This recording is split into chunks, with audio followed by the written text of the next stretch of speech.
Olá, galera.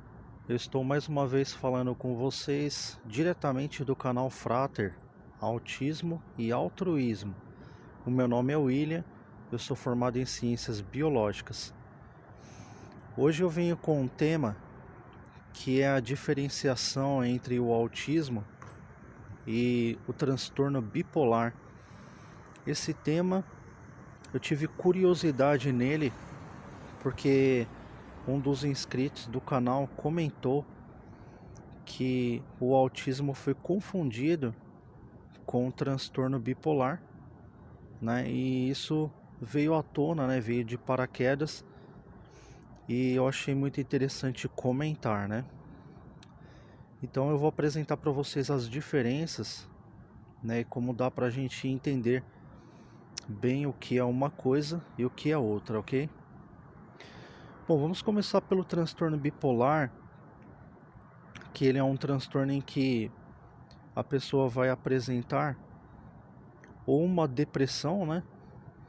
Uma depressão em declínio, né? Pode ser uma alta depressão ou uma depressão mais rasa, ou quadros elevados de obsessão. Então eu brinco muito dizendo assim que parece um aumentativo, né, de volume, né? Aumentativo ou diminutivo. Parece que você está aumentando ou diminuindo o volume de uma TV, né? Quando você diminui esse volume, né, a pessoa vai ficar depressiva. Quando você aumenta, ela de repente tem um quadro de obsessão, né? E bipolaridade porque apresenta dois significados, né? Em si são dois significados diferentes, né? E um é o oposto do outro, né? Ou a pessoa está em up, né? Com a sua autoestima elevada, e se ela estiver muito elevada chega ao exagero, né? Na psicologia a gente costuma falar que é o superego falando, né? Ou ela está com a sua autoestima completamente baixa, né? E chega ao nível depressivo, ok? Então dá para diferenciar no bipolar quando existe uma alternação muito grande e costumeira, né? Se uma pessoa alterna muito isso de obsessão para depressão e fica alternando no dia a dia, né? Ou essa pessoa é muito obsessiva, muito confiável na sua autoestima a ponto de chegar no superego e na obsessão, ou vai ter momentos em que essa pessoa está muito depressiva. Então ela vai apresentar essas duas significações que vai dar o significado de bipolar. Agora veja que interessante, gente. No autismo, a gente não vai detectar essa obsessão, né? Como é um longo trajeto para o autista chegar no seu, geralmente, né, no seu apogeu cognitivo, a ponto dele chegar no nível de interatividade social, para ele adquirir um ego, depois poder progredir a um superego, né?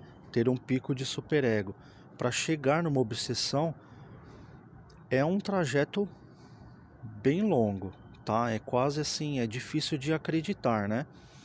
Esse autista, ele tem que ser extremamente, eu digo assim, extremamente evoluído no seu processo cognitivo, tá?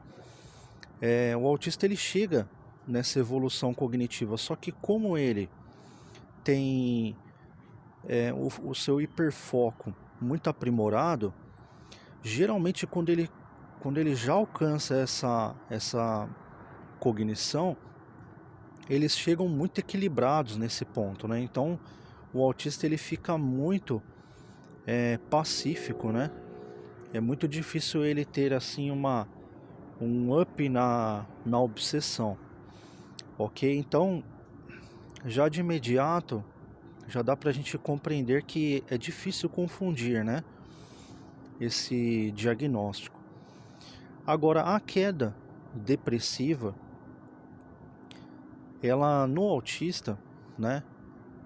Não é uma queda igual ao do transtorno bipolar, porque o transtorno bipolar ele vai ter aquela queda que é uma queda bem adjacente, né? Aquela queda bem notória, e a pessoa vai ficar bem notoriamente na deprê, mas emitindo alguns reflexos do seu pico, né? Geralmente teve algum não sucesso ou uma não sucessão, né, na sua atividade diária ou nas coisas em que estava pleiteando.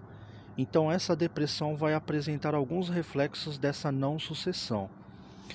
O autista é diferente.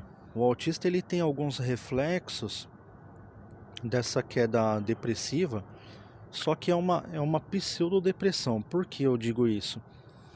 Porque ele vai ter uma baixa autoestima aparente, não é baixa autoestima, né? Mas é aparente, quando esses escritórios que eu sempre mencionei nos vídeos anteriores, esses grandes arquivamentos que ele faz, né?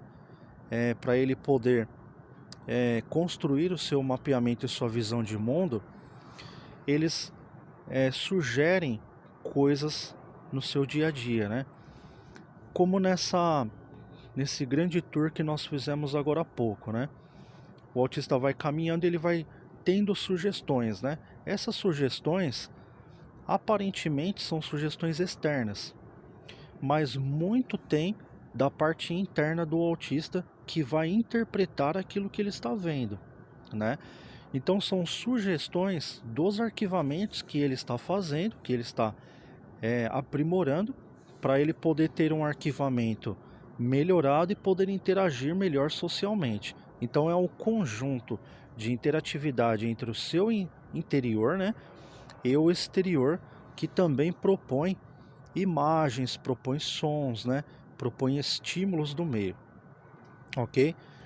Então o autista ele vai sofrer alguns reflexos desses arquivamentos, né, internos, neurológicos dele, e esses reflexos podem aparentar nele que ele está tendo uma baixa autoestima, quando na verdade ele não está tendo, né?